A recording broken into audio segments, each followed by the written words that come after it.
Jokowi berada di samping Ibu Megawati Soekarno Putri pada saat mengumumkan Ganjar Pranowo. Sangat mungkin kemudian partai-partai politik lain yang mengaku sebagai partai politik orangnya Jokowi langsung satu komando bergabung bersama PDI Perjuangan untuk mengusung Ganjar Pranowo. Nah, posisi ini pasti tidak diinginkan oleh Gerindra, karena bila nanti Caimin misalnya kemudian meninggalkan Gerindra, otomatis Pak Prabowo tidak bisa mencalonkan diri. Nah, pertemuan dengan Golkar ini keterdesakan untuk membujuk menurut saya supaya Golkar bisa bersama Gerindra atau minimal tetap setia pada koalisi besar, sehingga pertemuan ini bisa saja melahirkan sebuah koalisi baru yang nanti memunculkan pasangan ketiga. Seperti yang kita tahu sudah ada Anies Baswedan, Ganjar Pranowo, dan apakah Pak Prabowo bisa menjadi calon yang ketiga? Nah, ini sangat tergantung dari partai politik yang tergabung dalam koalisi besar itu. Apakah pertemuan Prabowo dan Abu Rizal Bakri serta Erlangga Hartarto jadi manuver terbaru Prabowo membentuk koalisi? Bagaimana dengan nasib koalisi besar? Masih relevan atau bakal kandas di tengah jalan? Tim TV One mengabarkan. Usai PDI Perjuangan mengumumkan Ganjar Pranowo sebagai bakal calon presidennya, Prabowo Subianto langsung bergerak cepat. Dia menemui Ketua Dewan Pembina Golkar, Abu Rizal Bakri, dan juga bertemu Ketua Umum Partai Golkar, Erlangga Hartarto. Lantas pemirsa, langkah Prabowo ini memantik pertanyaan penting. Akankah Prabowo meluaskan koalisinya dengan melibatkan Golkar dan PKB?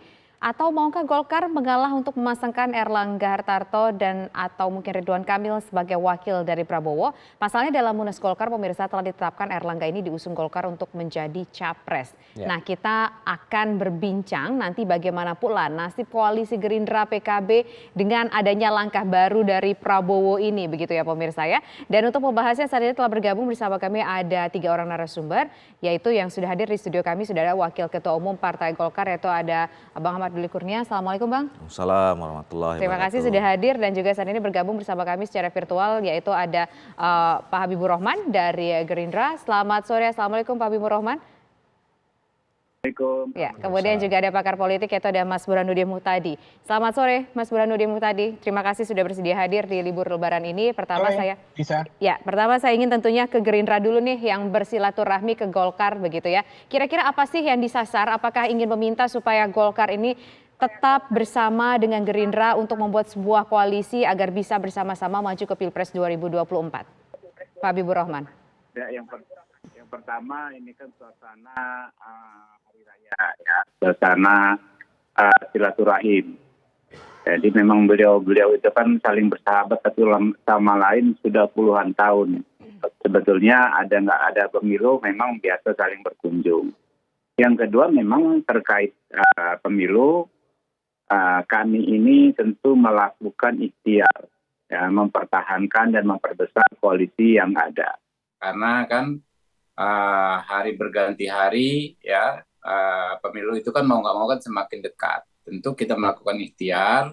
Kenapa? Karena Partai Gerindra adalah partai politik yang memerlukan partai-partai politik lain, ya, baik dalam konteks kalkulasi kecukupan pendaftaran maupun dalam konteks membangun sebuah koalisi yang lebih besar, ya, koalisi yang bisa lebih efektif dan nanti misalnya bisa memberikan potensi kemenangan yang lebih besar.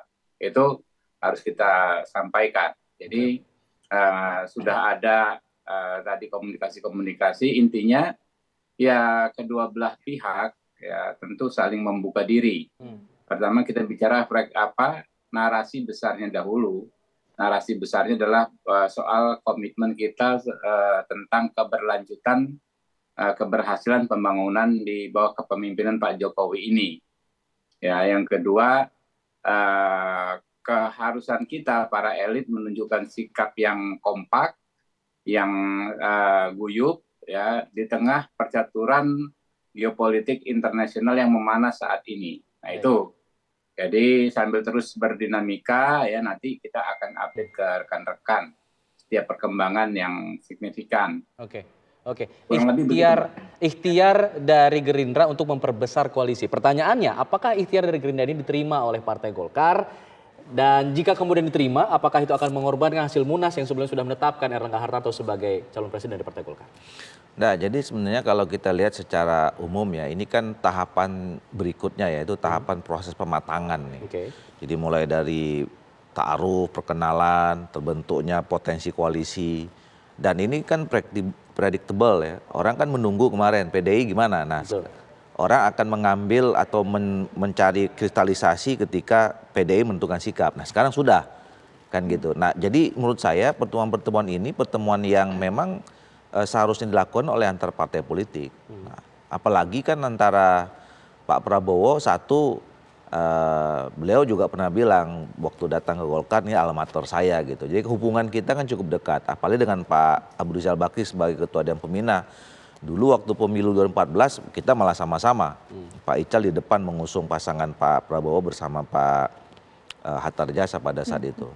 Nah, jadi sebetulnya ini menunjukkan bahwa kita punya potensi untuk bisa bersama. Oke. Ya. Nah, apalagi kan sebelumnya kedua ini sudah sering ketemu ya, antara Pak Erlangga dengan Pak Prabowo. Bahkan terakhir pertemuan 5 partai pemerintah itu ya, antara KIB dan KIR kata pada saat itu yang dihadiri oleh Pak Jokowi, kan kemudian itu muncul istilah koalisi besar gitu. Nah, jadi sesuatu yang memang pernah muncul itu ya kemudian bisa saja di follow up. Nah, bahwa kemudian kita membicarakan tahap demi tahap lagi, iya.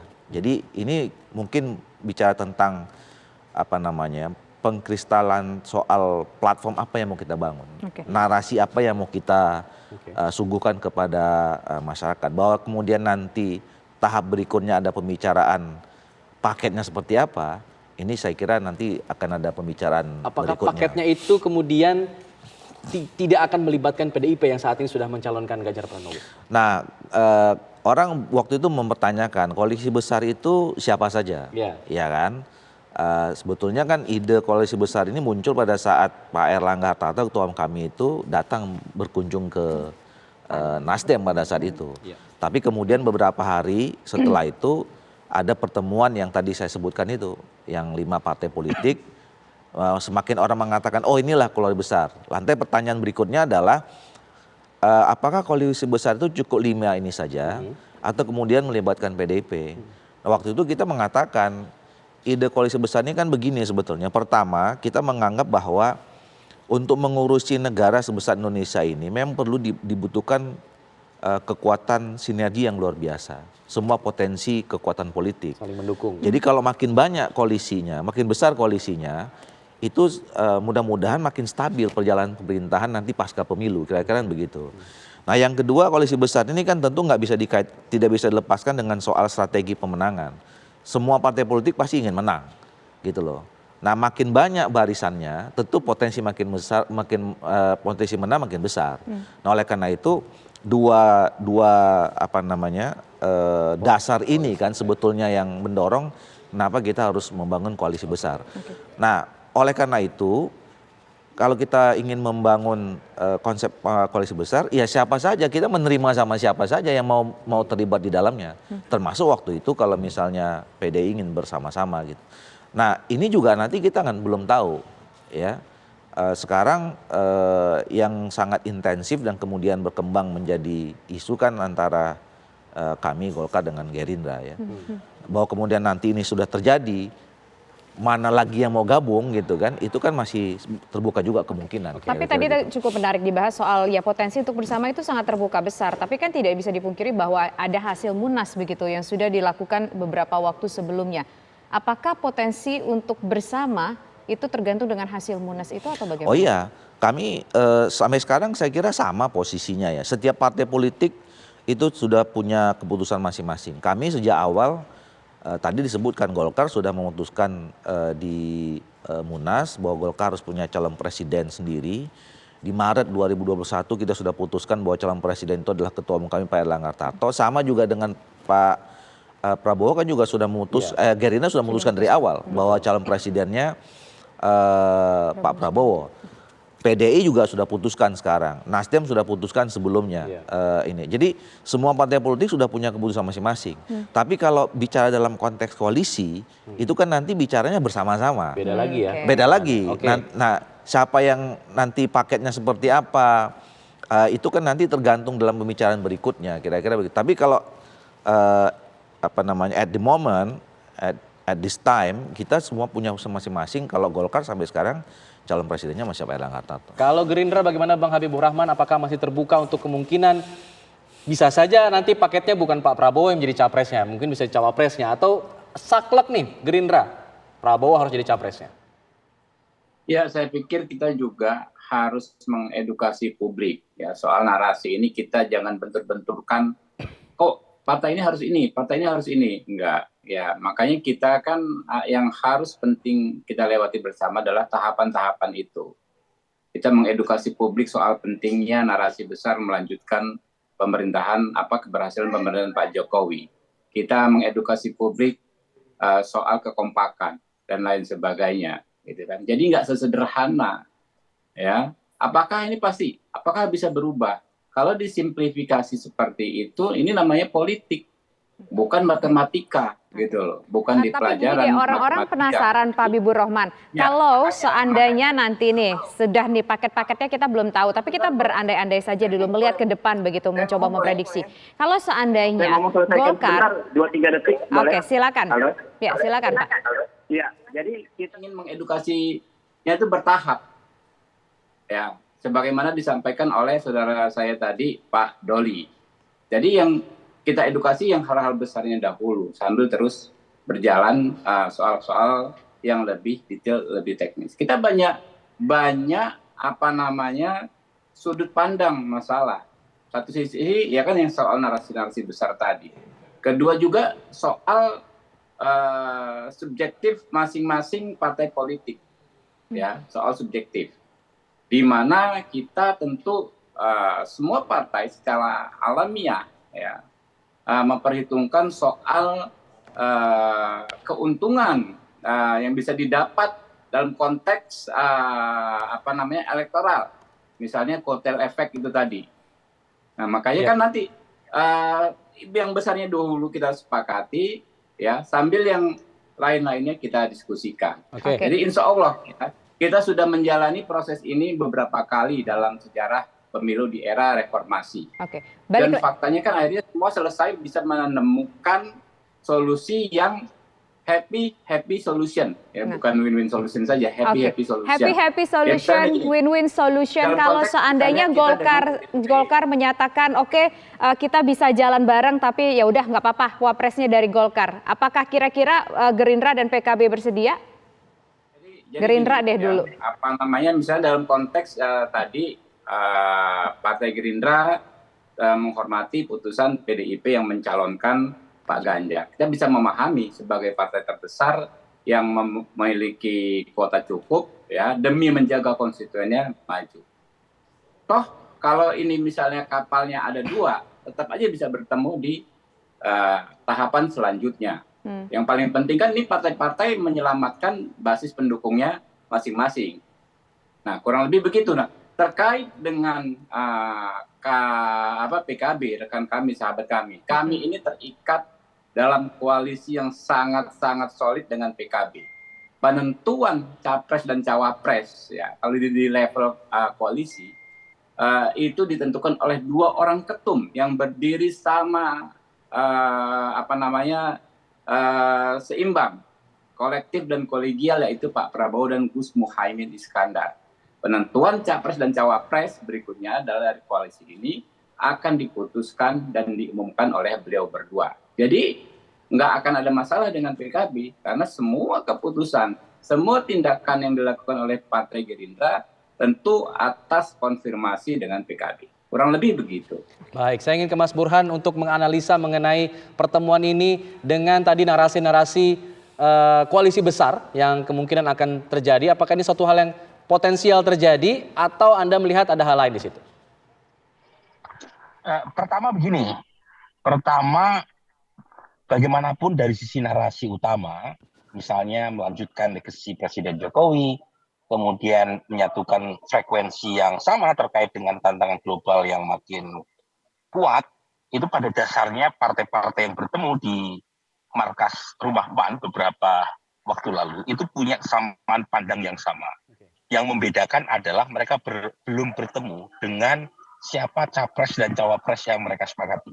Jadi pada dasarnya frekuensi terkait dengan narasi yang mau dibawa antara Golkar dan Gerindra itu relatif sudah banyak titik temunya.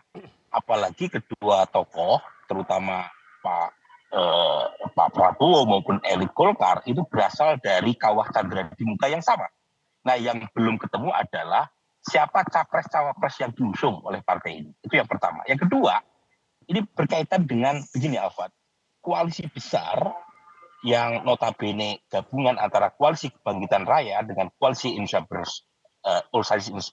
Bersatu, itu kan dari sisi postur besar, tetapi dari sisi kursi capres-cawapres yang disediakan terbatas, cuma ada satu capres dan satu cawapres.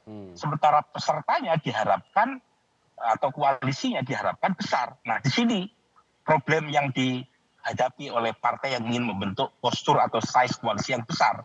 Karena yang diperebutkan sebagai insentif koalisi terbatas. Nah, pertanyaannya bagaimana cara partai-partai yang ingin membentuk koalisi besar agar tetap bersatu dalam koalisi besar tadi, tetapi bersifat yang istilahnya Bung Habibur Rahman happy solution. Nah, harus ada kesepakatan. Kesepakatannya biasanya dua yang mereka selalu diskusikan ya, dan dianggap sebagai solusi bersama politisi. Pertama adalah ukuran jumlah kursi di parlemen. Jadi siapa yang menjadi capres-cawapres ditentukan oleh seberapa besar parliamentary seat. Ini berkaitan dengan presidential threshold 20-25%. Nah, pada titik ini dengan asumsi PDI Perjuangan berada di luar, itu Gerindra dan Golkar itu mendapatkan privilege lebih besar dibanding misalnya dengan PKB, PAN maupun P3. Nah, itu kalau ukuran yang pertama adalah kursi di parlemen. Ukuran yang kedua, siapapun membentuk koalisi besar itu kan pasti pengen menang. Sementara yang dipilih bukan partai dalam konteks pilpres, tetapi capres dan cawapres. Maka ukuran yang kedua selain parliamentary seat adalah elektabilitas tokoh dari partai-partai yang akan bergabung di koalisi besar. Nah, pada titik ini kalau kita melihat survei-survei yang kredibel, di antara nama-nama tokoh koalisi Indonesia Bersatu atau koalisi Kebangkitan Raya yang memiliki elektabilitas kompetitif adalah Pak Prabowo. Nah, yang lain ada, tetapi suaranya di bawah 10%. Nah, maka harus dicari titik temu. Kalau misalnya Pak Prabowo yang menjadi capres dari koalisi besar, pertanyaan berikutnya adalah siapa cawapresnya? Dengan asumsi ada 5 partai yang bergabung di koalisi besar. Nah, ini menjadi sulit nih, karena ada PKB yang sudah menjalin platform koalisi dengan Gerindra. Pertanyaannya, PKB ikhlas gak jika kursi cawapres yang mungkin awalnya diharapkan buat PKB, tiba-tiba diperuntukkan buat Golkar. Golkar bisa punya posisi tawar lebih tinggi dibanding PKB, karena kursinya lebih gede ketimbang PKB. Misalnya begitu. Nah, ini diskusi yang memang tidak mudah. Karena pertanyaan soal siapa capres-cawapres itu persoalan yang sangat konkret. Berkaitan dengan kepentingan subjektif dari masing-masing partai peserta koalisi tadi. Itu terkait dengan kotel efek. Sementara ada godaan dari koalisi tempat lain. Kan bukan tidak mungkin misalnya PDI Perjuangan juga menggoda, kemudian koalisi perubahan juga mencoba mendekati ya. Jadi kalau misalnya kursi yang terbatas itu ada yang tidak puas, sangat mungkin mereka hijrah ke koalisi yang lain. Oke, justru ada potensi dengan kondisi yang ada tampaknya koalisi besar ini bisa jadi koalisinya makin kecil begitu ya. Ada rencananya seperti itu, walaupun ingin menjadi besar begitu, bisa jadi mungkin begitu nggak bisa bersatu. Nanti coba akan kita bahas bersama-sama pemirsa, tapi usai jeda berikut kami kembali sesaat lagi.